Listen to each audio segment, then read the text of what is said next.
Friends, welcome to our Sayali fashion designer channel आणि मी आहे सायली। तर तुम्हा सगळ्यांचं आपल्या आजच्या नवीन अशा छानशा व्हिडिओमध्ये मी मनापासून खूप खूप स्वागत करते। तर कसे आहात तुम्ही? नक्कीच मस्त आणि मजेत असणार आहात आणि आपल्या आजच्या छानशा व्हिडिओला सुरुवात करूया। सो बघा, मग खरं तर आज मी तुमच्यासोबत खूप सुंदर अशी ब्लाउज डिझाईन शेअर करणार आहे। बऱ्याच आपल्याला त्याच डिझाईन बघून खूप कंटाळा येतो, कस्टमरला सुद्धा युनिक वेगळ्या नवीन पद्धतीच्या डिझाईनची आयडिया द्यायची असेल तर कशी द्यावी हे सुचत नाही। तर आजची जी काही डिझाईन आहे खरं तर ही खूप सुंदर आहे आणि मी तुम्हाला या संपूर्ण डिझाईनची कटिंग आणि स्टिचिंग अतिशय सावकाश स्टेप बाय स्टेप आणि खूप काही महत्त्वाच्या टिप्स अँड ट्रिक्स सहित सांगणार आहे, जेणेकरून तुम्हाला आपला आजचा हा व्हिडिओ बघून अशी छानशी परफेक्ट ब्लाउज डिझाईन बनवणं खूपच सोपं जाईल। ठीक आहे, सो चला मग आता वेळ न घालवता आपण आपल्या आजच्या छानशा व्हिडिओला सुरुवात करूयात आणि आपला आजचा हा व्हिडिओ तुम्ही स्किप न करता पुन्हा नक्की बघा, जेणेकरून तुम्हाला आपला आजचा हा व्हिडिओ बघून अशी छानशी लेटेस्ट ट्रेंडिंग डिझाईन बनवणं खूपच सोपं जाईल। ठीक आहे, सो चला मग आता आपण स्टार्ट करूयात। तर हे बघा, इथे तुम्ही बघू शकतात की हा आहे ब्लाउज पीस। छान असा ब्रॉकेट टाइप आहे। ऍक्च्युली कलर पण खूप सुंदर आहे। तसा तो व्हिडिओ मध्ये थोडासा फेंट दिसतोय, पण तो भरपूर सारा डार्क आहे। सो बघा, मग इथे आपण याचा जो काही बॅक पार्ट आहे तर तो ऑलरेडी इथे कटिंग करून घेतलेला आहे, अस्तर आणि मेन फॅब्रिक असं दोन्हींचं पण। आणि याचं तुम्हाला मी मेजरमेंट सांगते। तर या ब्लाउजची जी काही उंची आहे तर ती आहे 12.5, 1 इंच मार्जिन असं टोटल आपण इथे 13.5 इंचाला मार्किंग करून घेतलेली आहे। त्यानंतर आपण इथे गळा रुंदी आणि शोल्डर अशी मार्किंग केलेली आहे। तर गळा रुंदी आहे 2.5 इंच, शोल्डर आहे 2.5 आणि अर्धा इंच एक्स्ट्राचं मार्जिन असं टोटल आपण 5.5 इंचाला इथे मार्किंग करून घेतलेली आहे। त्यानंतर याचा मुंडा सुद्धा आपण 5.5 घेतलेला आहे। 1.5 ला मार्किंग करून बॅक साईडच्या मुंड्याचा शेप सुद्धा दिलेला आहे। एवढंच नाही तर इथून घेतलेला आहे छातीचा चौथा भाग अधिक 1.5 इंच किंवा 2 इंच मार्जिन, तुम्हाला जेवढं घ्यायचं असेल त्यानुसार। तर इथे 8 आणि अधिक 1.5 इंच असं टोटल 9.5 ला मार्किंग करून हा बॅक पार्ट आपण इथे ऑलरेडी कटिंग करून घेतलेला आहे। सो मी तुम्हाला आधी मेजरमेंट सांगितलं, जेणेकरून तुम्हाला तुमच्या मापानुसार कशा पद्धतीने मार्किंग कटिंग करावी तर हे सहजच लक्षात यावं यासाठी। आणि आता आपण गळ्याची जी काही मार्किंग आहे तर ती अस्तरच्या बॅक पार्टवर करणार आहोत। सो त्यामुळे मेन फॅब्रिकचा बॅक पार्ट मी साईडला ठेवला आणि इथे आता आपल्याला गळ्याची मार्किंग करायची आहे। सो तुमचा जेवढा काही गळा असेल त्यामध्ये अर्धा इंच एक्स्ट्राचं मार्जिन ऍड करायचं। तर इथे मी 9.5 अधिक अर्धा इंच असं टोटल 10 ला मार्किंग केली। त्यानंतर 2.5 इंच गळा रुंदीची सुद्धा मार्किंग करून घेतलेली आहे। आणि आता आपल्याला इथे पट्टीच्या सहाय्याने एक लाईन ड्रॉ करायची आहे। खरं तर ही आपली बेसिक स्टेप आहे। तुमचा गळा कुठलाही असो, सगळ्यात आधी हा बॉक्स आपल्याला इथे ड्रॉ करावाच लागतो। त्यानंतर आता आपल्याला आज जी काही डिझाईन बनवायची आहे तर ती आपण व्ही गळ्यावर बनवणार आहोत, कारण व्ही गळ्याचं सुद्धा खूप ट्रेंड चालू आहे। सो त्यासाठी आता सगळ्यात आधी एक लाईन ड्रॉ करून घेऊयात आणि त्यानंतर थोडासा डीप नेक मध्ये आपण इथे त्याला शेप देणार आहोत, कारण की आता जशी मार्किंग केलेली आहे आपण आता सध्या, तसाच जर का एकदम व्ही गळा घेतला तर तो खूपच कंजेस्टेड छोटा होतो। सो आपल्याला व्हीच पण थोडासा असा डीप हवा असतो, तसा तो घातल्यानंतर स्प्रेड होतो आणि बरोबर व्ही शेप सुद्धा दिसतच असतो। सो त्यामुळे आपण याची जी काही मार्किंग असते तर ती थोडीशी कडेने करत असतो। तर ही लाईन ड्रॉ केल्यानंतर आपल्याला बघा मग इथून ह्या पद्धतीने मार्किंग करून घ्यायची आहे। ठीक आहे, आता ही जी काही मार्किंग केलेली आहे एक्झॅक्टली त्यावरच आपण इथे कटिंग करून घेऊयात। जर तुम्हाला हा गळा कॅनव्हास पेपर लावून स्टिच करायचा असेल तर डायरेक्ट कट नाही करायचा, तीच मार्किंग कॅनव्हास पेपरवर करून घ्यायची। ठीक आहे, सो आता इथे आपली गळ्याची मार्किंग आणि कटिंग दोन्ही पण झालेलं आहे। सो आपण इथे स्टिच करायला सुरुवात करूयात। तर इथे काय करायचं आहे, सगळ्यात आधी आता आपल्याला अस्तर आणि मेन फॅब्रिक इथे एकमेकाला जोडून घ्यायचं आहे। त्यासाठी आपल्याला सगळ्यात आधी जो काही ब्लाउजचा बॅक पार्ट आहे तर तो इथे सरळ ठेवायचा आहे। त्यानंतर आपण कटिंग केलेला अस्तरचा बॅक पार्ट ठेवून घेतला मी इथे सेंटरला एक पिन आणि साईडने दोन्ही शोल्डरला सुद्धा एक एक अशा टोटल 3 पिना लावून घ्यायच्या आहे, जेणेकरून स्टिचिंग करणं सोपं जाईल। त्याचबरोबर आपली गळा रुंदी स्प्रेड व्हायला नको जास्त, कारण मग शोल्डर उतरण्याचे चान्सेस असतात। सो त्यामुळे आधीच आपण मोजून सुद्धा घेतलेला आहे। तर आता सगळ्यात आधी आपल्याला गळ्याच्या साईडने साधारणतः 1/2 इंच एवढं मार्जिन ठेवत इथे खरं तर टीप मारून घ्यायची आहे। मी पुन्हा सांगते, जर तुम्हाला कॅनव्हास पेपर लावून हा गळा बनवायचा असेल तर तुम्ही बनवू शकतात, पण व्ही शेप तुम्ही बिना कॅनव्हासचा सुद्धा बनवू शकतात। तर मी म्हटल्याप्रमाणे 1/2 इंच एकसारखं मार्जिन ठेवायचं आहे, जेणेकरून आपला शेप एकदम परफेक्ट आला पाहिजे। जर का आपली मार्जिन कमी जास्त झाली, टीप थोडी जरी तिरकी झाली तरी लगेच शेप बदलू शकतो आपला, सो तसं होऊ देऊ नका। त्यानंतर लगेचच आपण कमरेच्या साईडला साधारणतः अर्धा इंच एवढं मार्जिन ठेवून टीप मारून घेऊयात। या स्टेपमुळे काय होतं की गळा आणि कमरेचा पार्ट दोन्ही आपला सोबतच फिनिशिंग सहित रेडी होतो आणि इथे आपल्याला सेपरेट गळापट्टी किंवा कमरपट्टी लावण्याची गरज पडत नाही। एक्स्ट्राचं मेन फॅब्रिक मी कट करून घेतलं कमरेच्या साईडचं त्याचबरोबर गळ्याच्या मध्ये सुद्धा ब्लाऊज पीसचा जो काही एक्स्ट्राचा कपडा आहे तर तो आपण इथे कटिंग करून घेऊयात. काही एक्स्ट्राचं मार्जिन ठेवायचं नाहीये, जेवढं अस्तर आहे त्याच लेवलमध्ये कट करायचं.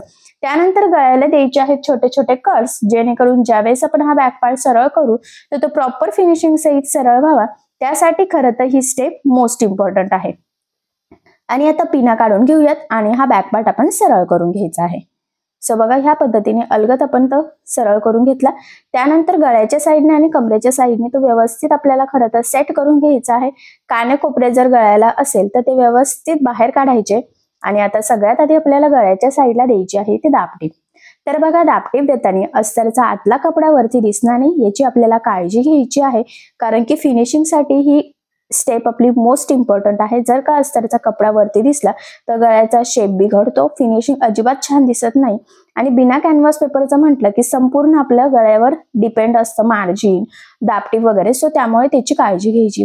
त्यानंतर सेम त्याच पद्धतीने आपल्याला कमरेच्या साईडला सुद्धा दाबटीप द्यायची आहे आणि तिथे सुद्धा अस्तरचा आतला कपडा दिसणार नाही याची काळजी घ्यायची. आणि फायनली गळा आणि कमरेचा पार्ट दोन्हीही खूप सुंदर फिनिशिंग सहित रेडी झालं. बघितल्यावरच लक्षात येतंय फिनिशिंग. त्यानंतर मग लगेचच अस्तर मेन फॅब्रिक आपल्याला खरं तर इथे एकमेकाला जोडून घ्यायचं आहे.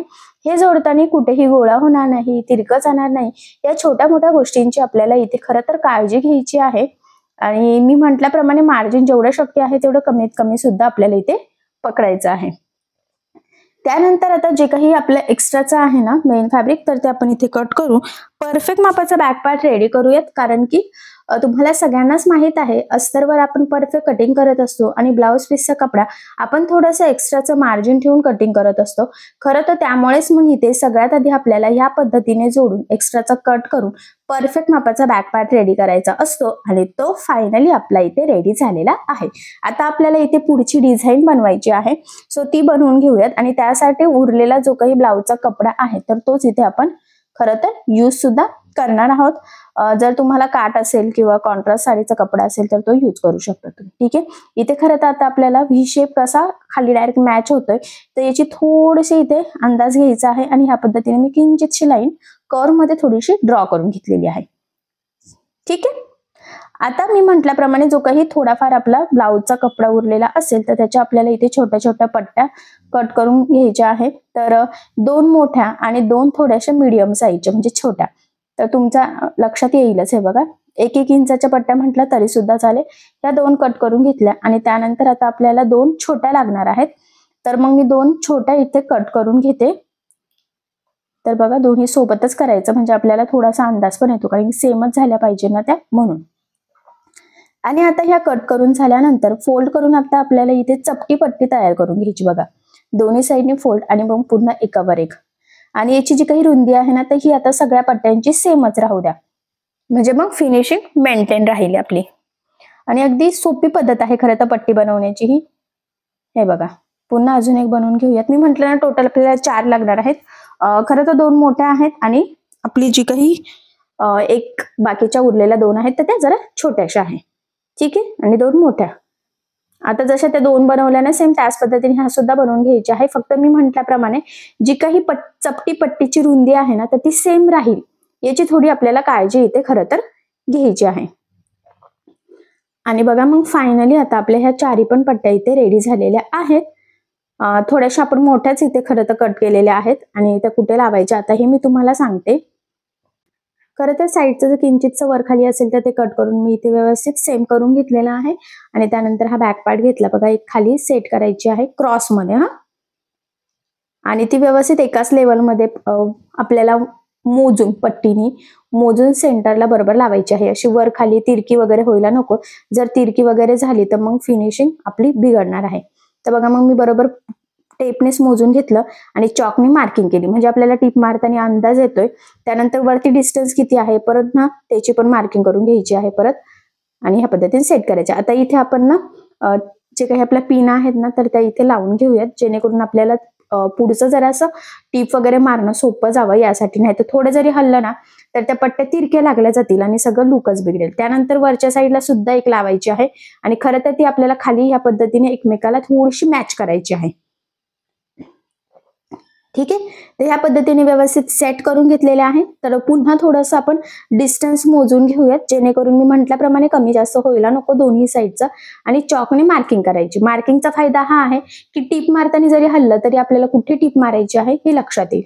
आणि त्यानंतर बघा मग मी इथे पिन लावून घेत आहे. तुम्हाला म्हटलंच होतं पिन लावल्याने सुद्धा ते व्यवस्थित पॅक राहील. असंही आपल्याला शिलाई टाकताना तर पिन काढूनच घ्यावा लागणार आहे, तरच ते व्यवस्थित होईल.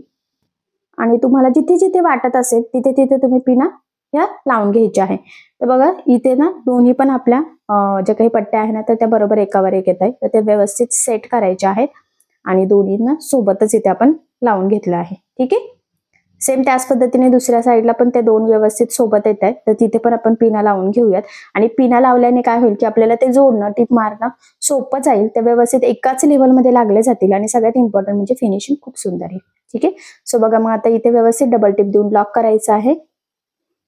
त्यानंतर कंटिन्यू आता एक एक पिन काढत काढत आपण ते टिप मारून घेणार आहोत. आणि तिथे सुद्धा व्यवस्थित डबल टिप दिली की ते लवकर निघणार नाही खरं तर यासाठी.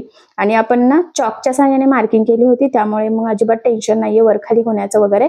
व्यवस्थित त्याच मार्किंगवर त्या पट्ट्या सेट करत आपण हे संपूर्ण इथे टिप मारून ह्या पट्ट्या व्यवस्थित क्रॉस क्रॉस मध्ये लागू घेतलेल्या आहेत. ठीक आहे. म्हटल्याप्रमाणे डबल टिप सुद्धा सुरुवातीला आणि शेवटी दिलेली आहेत. आणि आता मध्यभागी ते जिथे जॉईंट आहे तिथे काय करायचं ते मी तुम्हाला पुढे सांगेलच. त्यानंतर ही एक छान अशी समोसा लेस घेतलेली आहे, ज्याचं सध्या खूप ट्रेंड चालू आहे. तर ती आपण लावून घेऊयात. खरं तर तुम्ही ती डायरेक्ट गळ्याला लावू शकतात किंवा मी जसं चॉकने मार्किंग केलेली आहे तसंही लावू शकतात. सो इथे मी काय करणार आहे, डायरेक्ट आता इथून ना खालीपर्यंत शेवटपर्यंत लावणार आहेत आणि थोडासा व्ही शेप तिथे मॅच करणार आहे. आणि इथे कोपऱ्यावर ना व्यवस्थित लेस फोल्ड करायची आहे. ऍक्च्युअली मी नेहमीच सांगत असते, बऱ्याचदा काय होतं की असा शेप खूप छान येते, फिनिशिंग खूप सुंदर येते, पण लेस व्यवस्थित न लागल्यामुळे डिझाईनचं लुक बिघडतं. सो तसं होऊ देऊ नका. अगदी व्यवस्थित काळजीपूर्वक आपल्याला ही लेस इथे लावून घ्यायची आहे. ठीक आहे. एक्स्ट्राची कट करायची आणि ह्या लेसला दुसऱ्या साईडने सुद्धा टिप देऊन घ्यायची आहे. ऍक्च्युअली मी नेहमीच सांगत असते, लेस जाड बारीक कशी असं शक्य असल्यास दोन्ही साईडने टिप मारायची. त्याचे 2-3 फायदे असतात. महत्वाचं म्हणजे लेस पॅक लागली जाते, ती वरती तरंगत नाही आणि सगळ्यात इम्पॉर्टंट म्हणजे फिनिशिंग खूप सुंदर येते. ठीक आहे. सो आय होप सो इथपर्यंत तुमच्या लक्षात आलं असेल. त्यानंतर आता आपण हा पार्ट सध्या साईडला ठेवूयात आणि आपल्याला इथे छोटे छोटे त्रिकोण तयार करून घ्यायचे आहेत. तर ते कशासाठी, तर ते तुमचं पुढे लक्षात येईलच. आणि अगदी छोटेसे बनवायचे आहे. 1.5 बाय 1.5चा तुम्ही चौकोन घेतला तरी सुद्धा चालेल किंवा 2 बाय 2चा. ठीक आहे. तर इथे मी छोटेसे चौकोन इथे घेतलेले आहे खरं तर. आणि आता आपण याचे ना छोटे छोटे त्रिकोण रेडी करून घेऊयात. तर त्रिकोण आता सोबतच आपण करूयात, जेणेकरून पटपट होतील. ठीक आहे. एवढे सध्या कट केलेले आहेत. बघूयात, कमी पडले तर आपण बनवून घेऊयात. आणि मला असं वाटतं एवढे पुरू पण शकतात, बट ठीक आहे, पुढे स्टिच करताना लक्षात येईलच. आणि बघा अशा पद्धतीने फोल्ड करत खालच्या साईडने टिप मारत मारत आता हे सगळे त्रिकोण आपण इथे रेडी करून घेऊयात. खरं तर त्रिकोण बनवण्याची ही खूप सोपी पद्धत आहे. आणि आता तुम्हाला प्रश्नही पडला असेल की हे त्रिकोण आपण कुठे लावणार आहोत, पण खरं तर ना या त्रिकोणी आपल्या ह्या बॅकनेक डिझाईनला खूप सुंदर असं लुक येणार आहे. नवीन पॅटर्न मधला ब्लाऊज दिसणार आहे आपला. सो त्यामुळे तुम्ही सुद्धा अशा पद्धतीने नक्कीच डिझाईन बनवून बघा. व्ही गळ्यावर अगदी सोपी डिझाईन आहे. कुठे कॅनव्हास पेपर पॅच वगैरे काहीच बनवलेलं नाहीये. त्यामुळे मग ही डिझाईन बनवणं तुम्हाला अजूनच सोपं जाणार आहे. कारण बऱ्याचदा पॅचेस वगैरे बनवायचं असेल की डिझाईनची खूप भीती वाटायला लागते. सो ह्या डिझाईन मध्ये तसं काहीही नाहीये. ठीक आहे. हे बघा. आणि हे लास्टचं पण आता बनवून घेऊयात. म्हणजे खरं तर ना एवढे लागणार नाही, 1-2 उरू शकतं, पण ते स्टिच करतानाच कळणार आहे असं आपण सांगू शकत नाही. पण ठीक आहे. आणि आता हे सगळं टिप मारून रेडी झाल्यावर काय करायचं, कट करून सेपरेट करून घ्यायचे आहे. त्याचबरोबर ना अंदाजे आपण हे चौकोन कट केले होते, त्यामुळे ते मोजून जरी गेले तरी म्हणजे किंचितचं वर खाली होतं, त्यामुळे ते खालचं आपल्याला कट करून व्यवस्थित ते त्रिकोण तयार करूनच घ्यावे लागतात. आणि त्रिकोणची साईज तुम्ही बघू शकता, अगदी छोटीशी बनवलेली आहे, नाजूक, म्हणजे डिझाईन छान दिसावं. खूप काही मोठे मोठे असे ब्रॉड बनवलेली नाहीयेत. आणि बघा मग फायनली सगळ्याच खालचं कट करून एकदम व्यवस्थित असे हे त्रिकोण आपण तयार करून घेतलेले आहे. ठीक आहे. आता आपल्याला हे कमरेच्या साईडला लावायचे आहे. त्याआधी आपल्याला बॅक साईडला टक्स टाकून घ्यावा लागणार आहेत. सो आपण ते टक्स टाकून घेऊयात. तर बघा मग आता सेंटर पासून आपण इकडे 4.5 अर्धा इंच साईडला आणि उभं 4 इंचच्या टक्स पॉईंटची दोन्ही साईडला मार्किंग करून घेतली. त्यानंतर जी मार्किंग आहे एक्झॅक्टली त्यावरच आपल्याला फोल्ड करायचं आहे आणि टक्स टाकून घ्यायचा आहे. टक्सला नेहमी सुरुवातीला आणि शेवटी डबल टिप देऊन लॉक करायचं आहे, जेणेकरून ते टक्स लवकर खराब होणार नाही. अर्थातच आपला ब्लाऊज सुद्धा नक्कीच खराब होणार नाही, कारण ते टक्सची शिलाई जर उसली तर लगेच ब्लाऊज खराब होऊ शकतो, तो वरती तरंगतो. सो तसं होऊ नये त्यासाठी टक्सला आठवणीने डबल टिप द्यायची. सुरुवातीला आणि शेवटी म्हटल्याप्रमाणे डबल टिप देऊन लॉक सुद्धा करून घ्यायचं आहे. ठीक आहे. सो अशा पद्धतीने फायनली दोन्ही साईडने एकदम परफेक्ट असे टक्स टाकून झाल्यानंतर कमरेच्या साईडला आपल्याला इथे हे त्रिकोण लावायचे आहे. मी म्हटलंच होतं, आता त्रिकोण छोटे छोटेच आपण बनवलेले आहे. तुम्ही याही पेक्षा छोटे लावू शकतात किंवा यापेक्षा मोठेही लावू शकतात, पण हे जरा मीडियम साईज आहे, खूप मोठे किंवा खूप छोटे नाहीये. फक्त एवढंच आहे की त्रिकोण लावताना त्यातला डिस्टन्स मेंटेन राहील याची काळजी घ्यायची आहे आणि एकसारखे त्रिकोण पाहिजे नाही. एक छोटा एक मोठा असं होऊ देऊ नका, किंवा एखादा खूप जवळ लावला एखादा खूप लांब लावला असंही होऊन देऊ नका, कारण की त्यावर सुद्धा आपली फिनिशिंग डिपेंड असते. सो बघा मग फायनली एकदम परफेक्ट छान प्रॉपर फिनिशिंग सहित सगळे त्रिकोण आपण लावून घेतलेले आहे आणि साईडचा पार्ट आपला फिटिंग मध्ये जाणार आहे. सो त्यामुळे तर तिथे लावण्याची खरं तर आपल्याला गरज नाहीये. त्याचबरोबर कमरेला सुद्धा तुम्हाला जर वाटत असेल तर तुम्ही लेस लावू शकतात. सेंटरला छोटासा पॅच ठेवलेला आहे. त्याचबरोबर वरती जे काही आपल्या क्रॉसमध्ये आपण पट्ट्या लावलेल्या आहेत तर तिथे आपल्याला बटन्स लावायचे आहेत. सो बघा मग इथे मी मॅचिंग बटन्स सध्या ठेवून घेतलेले आहे. सुई धाग्याने ते व्यवस्थित पॅक करायचं, जेणेकरून आपल्या बॅकनेक डिझाईनला अजूनच सुंदर असं लुक येईल. सो बघा मग फायनली व्ही गळ्यावर आपण खूप सुंदर ट्रेंडिंग न्यू लुकमध्ये ही बॅकनेक डिझाईन बनवून घेतलेली आहे. तुमच्याकडे पण जर का ब्रॉकेट टाईप अशी म्हणजे ब्लाऊज पीस असेल तर व्ही गळ्यावरची ही डिझाईन तुम्ही नक्कीच बनवू शकतात. असंही व्ही गळ्याचं खूप ट्रेंड चालू आहे आणि छान डिझाईन दिसते आणि ही सुद्धा थोडी वेगळ्या पद्धतीची डिझाईन आहे. सो मला असं वाटतं तुम्ही नक्की ट्राय करून बघा. त्याचबरोबर खरं तर याची संपूर्ण कटिंग स्टिचिंग मी तुम्हाला अगदी सोप्या पद्धतीने सांगितलेले आहे, जेणेकरून जरी तुम्ही कुणी नवीन शिकत असाल तरी सुद्धा तुम्हाला आपला आजचा हा व्हिडिओ बघून अशी छानशी लेटेस्ट ट्रेंडिंग न्यू लुक मधली बॅकनेक डिझाईन सहजच बनवता यावी यासाठी. त्याचबरोबर डिझाईन बघितल्यावर लक्षात येतंय की फिनिशिंग सुद्धा किती सुंदर आलेली आहे आणि फिनिशिंगच्या टिप्स अँड ट्रिक्स सुद्धा तुम्ही नक्की फॉलो करा. अगदी म्हणजे अगदी महत्त्वाच्या टिप्स आहेत त्या. आणि जर तुम्हाला यामध्ये काही प्रॉब्लेम येत असेल तर मला कमेंट करून नक्कीच कळवा. मी तुमच्या प्रश्नाचे उत्तर देण्याचा नक्कीच प्रयत्न करेन. ठीक आहे. सो बघा मग फायनली खूप छान अशी डिझाईन आपली तयार झालेली आहे. लुक सुद्धा खूप छान आला, सगळ्यात इम्पॉर्टंट म्हणजे फिनिशिंग सुद्धा. सो नक्कीच आजच्या ह्या डिझाईनमुळे साडीला ब्लाऊजला खूप सुंदर अशी लुक येईल. सो ही डिझाईन तुम्ही नक्की ट्राय करून बघा आणि जर तुम्हाला यामध्ये काही प्रॉब्लेम येत असेल तर मला कमेंट करून नक्कीच कळवा. मी तुमच्या प्रश्नाचे उत्तर देण्याचा नक्कीच प्रयत्न करेन. ठीक आहे. सो चला मग आता आपण आपला आजचा छानसा व्हिडिओ इथेच थांबूयात आणि तुम्हाला आपला आजचा व्हिडिओ कसा वाटला हे कमेंट करून नक्की कळवा. त्याचबरोबर आपला व्हिडिओ आवडला असेल तर व्हिडिओला लाईक करायला विसरू नका आणि असेच नवनवीन छानसे व्हिडिओज बघण्यासाठी आपल्या सायली फॅशन डिझायनर या चॅनलला सबस्क्राईब करा आणि ज्यावेळेस तुम्ही सबस्क्राईब कराल त्यावेळेस त्यासमोरील बेल आयकॉन ही नक्की प्रेस करा. त्यामुळे काय होईल, जेव्हा मी नवीन व्हिडिओज टाकेल त्याचं नोटिफिकेशन तुम्हाला तुमच्या मोबाईलवर येईल. ठीक आहे. सो चला भेटूया पुन्हा नवीन अशा छानशा व्हिडिओमध्ये. तोपर्यंत टेक केअर, काळजी घ्या आणि आपला आजचा व्हिडिओ शेवटपर्यंत पूर्ण बघितल्याबद्दल thank you so much. Bye bye.